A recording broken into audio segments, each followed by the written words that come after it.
آڑے اخلاق آ گیا ورنہ لکھتے ہم اوقات لوگوں کی۔ اس وقت ملائیشیا میں 4000 سے زائد پاکستانی پناہ گزین ہیں۔ اکثریت اسائلم اور دیگر ممالک میں جانے کی منتظر ہے۔ یہ سب پاکستانی ملک کی سیاسی اور معاشرتی حالات کے ساتھ ساتھ مذہبی شدت پسندی سے تنگ آ کر پناہ کی غرض سے ہجرت پر مجبور ہوئے، مگر افسوس ان کی مجبوری سے فائدہ اٹھایا جا رہا ہے۔ گویا جو پہلے ہی مار رہے ہیں انہیں مزید مارا جا رہا ہے۔ اس ساری صورتحال میں بے رحم ایجنٹ، انسانیت کا راگ لاپنے والی NGO اور دینی جماعت سے وابستہ کرتا دھرتاؤں کے کردار انتہائی تکلیف دہ اور گھناؤنے ہیں۔ مردار خور ایجنٹ پیسے لے کر دھوکہ دیتے ہیں، یہ دلالوں کا کاروبار کر رہے ہیں۔ محنت مزدوری کر کے کمائی کرنے والوں کی کمائی بھی ہتھیار لیتے ہیں۔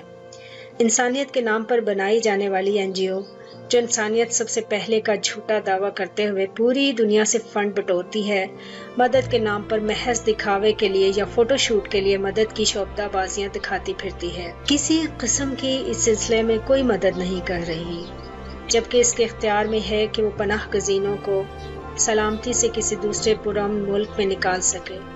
مگر NGO میں انسان نہیں گد بیٹھے ہیں جو انسانوں کو مردار سمجھ کر ان کا گوشت نوچتے ہیں۔ مذہبی جماعتوں کے کارندوں کو اپنے ٹارگٹ پورے کرنے کی فکر ہے، پیسے جمع کر کے بڑے بڑے محل تعمیر کر رہے ہیں، نت نئی مہنگی سے مہنگی گاڑی خریدی جا رہی ہے، پوش علاقوں میں گھر لیے جا رہے ہیں، عام کارکن بھوک سے مر رہا ہے، علاج کے لیے پیسے نہیں۔ کورونا جیسی وبا بھی ان بے حس انسانوں کو، جنہیں انسان کہنا بھی انسانیت کی توہین ہے، جیب پر نظر رکھے ہیں۔ ان کو ایک خدشہ یہ بھی ہے کہ 4000 پناہ گزین یہاں سے کسی اور ملک چلے جائیں گے تو بجٹ میں خسارہ ہوگا، ان کی خیرات سے ملنے والی آمدن میں کمی ہو جائے گی۔ جماعتی عہدیداروں کے کان پر بھی تو جوں تک نہیں رینگتی۔ لاک ڈاؤن کے 2 ماہ بعد پناہ گزین کیمپوں تک کھانا پہنچانے کا انتظام کیا گیا، جسے ایک احسان کے طور پر خوب نشر کیا گیا، جبکہ ہر کمیونٹی اپنی کمیونٹی کی مدد یوں ہی کرتی ہے، بلکہ اس سے بڑھ چڑھ کر مدد کرتی ہے، مگر یہاں تو انداز ہی نرالا ہے۔ دکھاوے کی مدد کا واویلا اس قدر مچایا جاتا ہے کہ حیرت ہوتی ہے۔ یہ لوگ 4-5 سال سے سخت مشکل حالات میں ہیں، کورونا اور لاک ڈاؤن کی وجہ سے ملازمت سے بھی ہاتھ دھو رہے ہیں، کرائے پر مکان ملتا تو ہے مگر اس کا کرایہ دینا انتہائی مشکل ہے، بچوں کے لیے دودھ لینے تک کے پیسے نہیں رہے۔ اپنے ہی لوگوں سے مدد مانگی جائے تو کہہ دیا جاتا ہے کہ اس قسم کا کوئی بجٹ نہیں ہے، یعنی یہ بجٹ صرف عمارات، مساجد کی تعمیر، دوروں، جلسوں اور میٹنگ کے لیے مخصوص ہے۔ اس سے بڑھ کر انسانی بے حسی اور کیا ہوگی؟ سفید پوش لوگ کہاں جائیں جو مانگنے کا ڈھنگ ہی نہیں جانتے، اور جو مانگتا ہے اس کی عزت نفس مجروح کرنے کے بعد چند روپے اس کے ہاتھ میں مدد کے نام پر تھما دیے جاتے ہیں۔ پھر قدم قدم پر انڈین اور مقامی لوگ لوٹ مار کے لیے تیار بیٹھے ہیں۔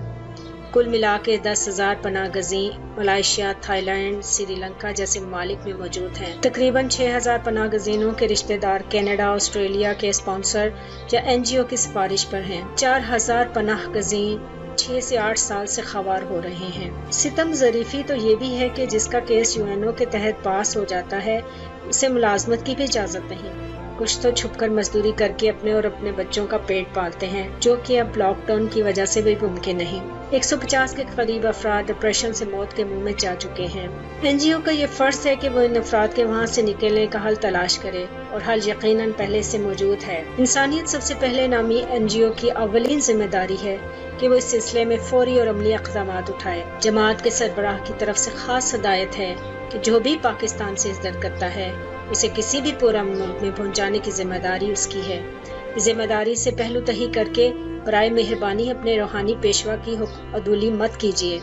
بہت سے لوگ اپنا سرمایہ لگا کر بھی اس ملک سے نکلنے کو تیار ہیں، مگر ان مجبور لوگوں کی مجبوری سے فائدہ اٹھا کر محض سفارشی لوگوں کی فائل پر کام کرنا انسانیت ہرگز نہیں۔ ان سب حقائق کو بیان کرنے کا مقصد یہ ہے کہ متعلقہ ادارے اپنے اپنے پناہ گزینوں کی مدد کے لیے آگے آئیں، انہیں پیشارو مددگار مت چھوڑیں۔ وبا کے اس عذاب کے ساتھ ساتھ مزید اس قسم کا عذاب ان مجبور بے کس لوگوں پر مسلط مت کریں۔ عملی اور فوری اقدامات کیے جائیں۔